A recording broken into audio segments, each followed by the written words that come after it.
ఈ వెనక ఉన్నటువంటి అపార్ట్మెంట్లో, ఈ పసుపర్తి అపార్ట్మెంట్లో 14 అపార్ట్మెంట్లు మిత్రులారా, 14 అపార్ట్మెంట్లు ఫ్లాట్లు టీటీడీకి రాయించుకున్నారు.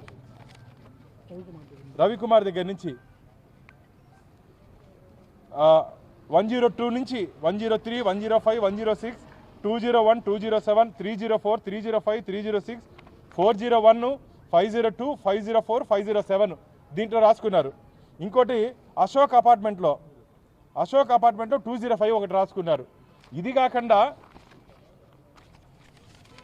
కోట్ల రూపాయలు విలువ చేసే మిత్రులారా, ఆయన ఏమో దొంగతనం చేసింది, వీళ్ళు చెప్పేది డాలర్లు 72,000 80,000 చెప్పారు. ఈడ 14 ఫ్లాట్లు, ఇది 10 కోట్లు, దాదాపు 10 కోట్లు విలువ చేసే ఫ్లాట్లు మన వెనకాల ఉన్నాయి. ఇది కాకుండా ఈ 7 ప్రాపర్టీస్ దీంట్లో వాళ్ళే మెన్షన్ చేశారు. To several crores of rupees war gifted అంట, కోట్లాది రూపాయలు.